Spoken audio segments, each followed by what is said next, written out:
Yo, what is good, guys? It's your boy Gamers Goon here today with my Smackdown live reaction. Now, I'm gonna go back to yesterday's video. I'm gonna re-rate Raw to a 4 just because what Smackdown did, it multiplied the entire rating system. I was giving Raw the benefit of the doubt yesterday because of some good promos that I liked, but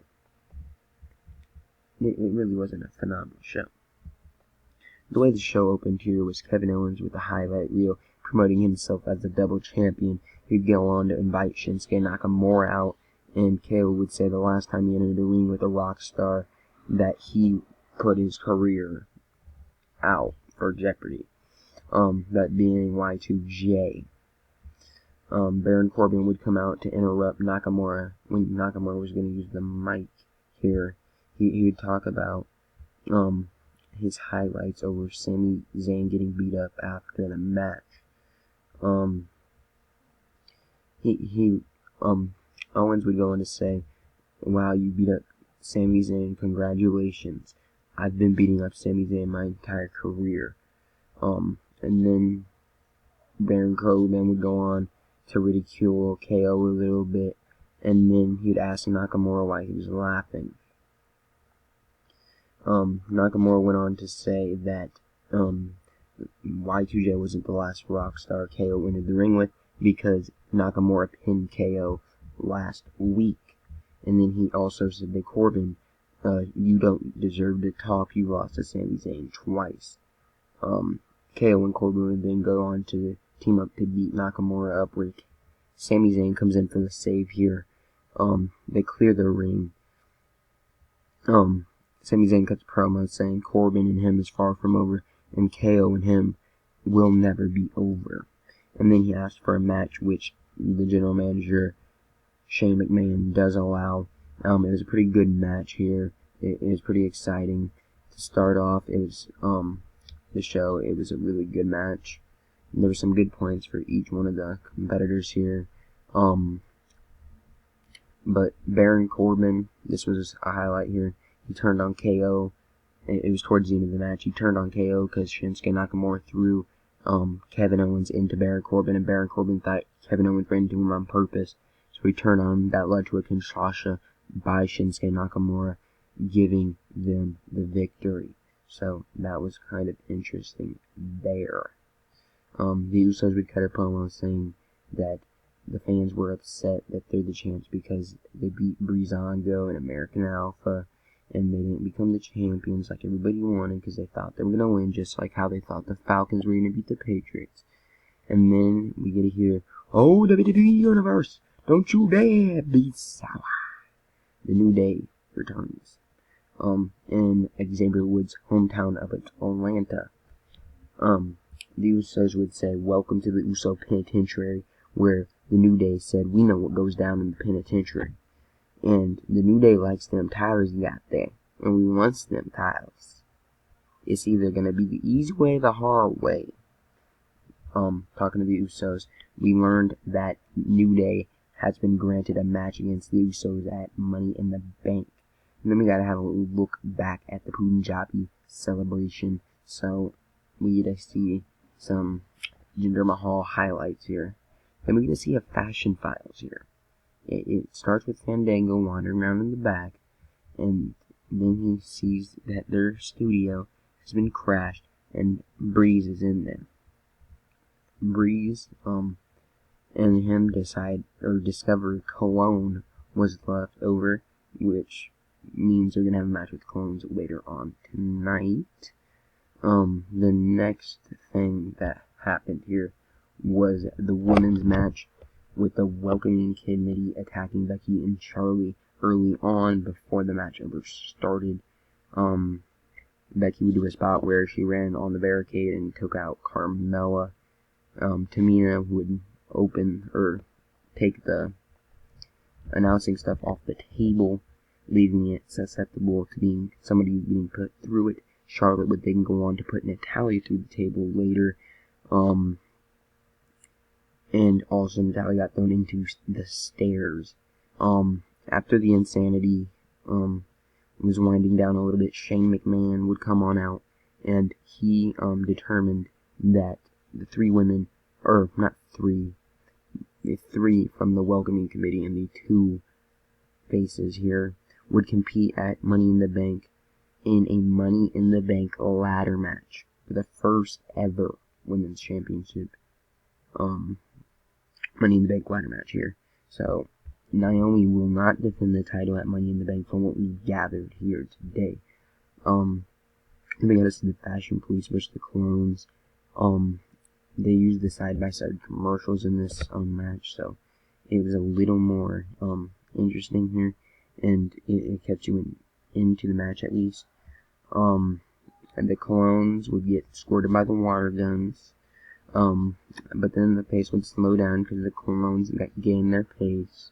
Then Breeze later on would enter dressed as the janitor, and he would hit an unprettier onto one of the Clones after the Clone was having a tug-of-war battle with Fandango over a mop. So I really like the gimmick here. I think there is a high potential for this gimmick.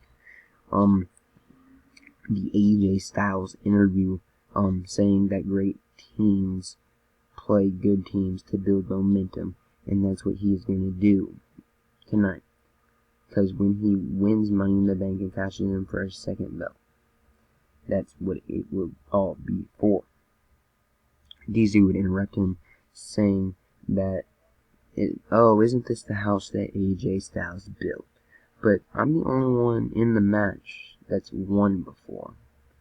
DZ asked if AJ wanted to fight now. AJ said, yes, let's go. And Dolph Ziggler would say, I'll see you out there, kid. This kind of got to me a little bit because AJ Styles is older than Dolph Ziggler, so I did have a problem with him referring to AJ as a kid. The next one we have Randy Orton saying that you wouldn't know him only if you lived under a rock. He went on to talk about his family's wrestling history, and that his grandpa would beat him up if he saw that Jinder Mahal won the title from him. And it was the American way just to go do what's needed, not to do all the talk. And he said that Mahal earned an old American butt whooping, and asked if any of the greats, they say winning is the only option, and he dropped the mic. And then Mahal would go over the over the big screen here. He would say, stop living on what America used to be, and behold the Maharaja. The last match here in the last segment of the show for their main event here was kind of interesting. Dolph Ziggler versus AJ. About midway through the match, AJ wanted a Styles Clash. DZ wouldn't allow it to happen. Instead, he went for the small package pin, but he also was using the ropes, so AJ did not lose there. AJ would hit a suplex onto DZ into the turnbuckles. Then AJ would try a top rope Styles Clash, which Ziggler wasn't having. Then he would hit a DDT from the top instead. Ziggler then took AJ to the ropes and would counter in a series of counters. Then AJ tried to lock in the Calf Crusher, and then Dolph Ziggler would rake the face of AJ Styles, which led AJ Styles to get up, hit a zigzag. This time AJ kicked out. And then AJ would try for the phenomenal form. It didn't work out. Ziggler would hit a super kick, and he beat Styles clean in the middle of the ring. I have an issue with that finish. I repeat it. Dolph Ziggler beat AJ Styles. I understand the finish if Dolph Ziggler wins Money in the Bank. If AJ Styles wins Money in the Bank, I don't understand the finish whatsoever. I do think, however, that Baron Corbin is the real man here. I really think he is. The Money in the Bank winnings ladder match that got announced. I know it's been rumored for quite some time now. It still hit me in kind of shock here.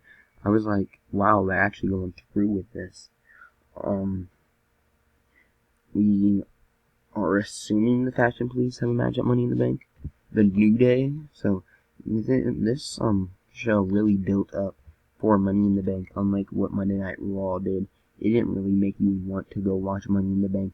But on this show, in just 3 weeks till we saw Dolph Ziggler pick up win as a heel, we got to see the two baby faces early on win with Sami Zayn and Nakamura. We got to see the little scrabble that Corbin and Owens got into, so that could be a potential storyline there. We get to see if Randy Orton is going to back up his word on his family's legacy. We get to see a Money in the Bank women's ladder match. And we get to see the return of the Usos versus the returning New Day. So that should be very intriguing, as they've already set up a lot for Money in the Bank, unlike what Raw has done to build up to Extreme Rules. So that's why I'm moving Raw down to a 4 instead of the 6 I gave it yesterday.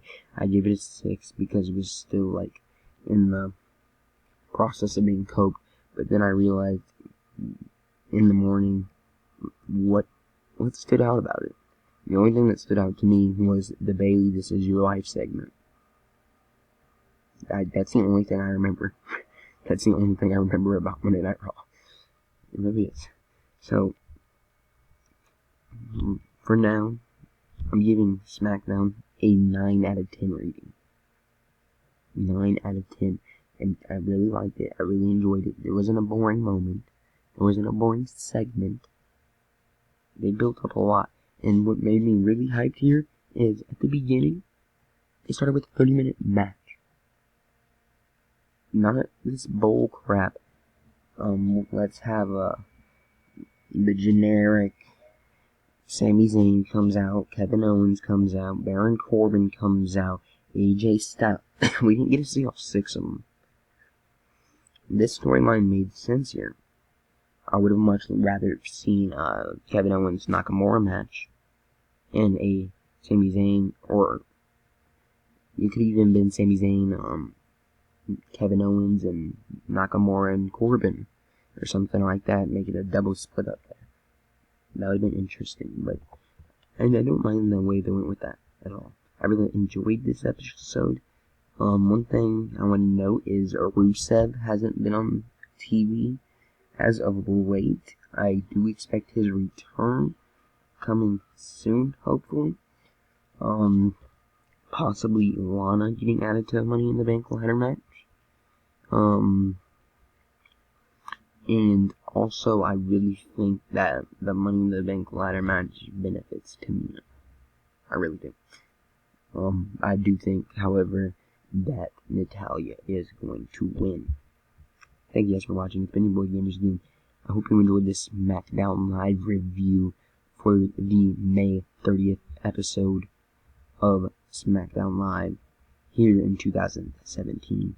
It's been your boy. I'm good. You're good. Let's see you next episode.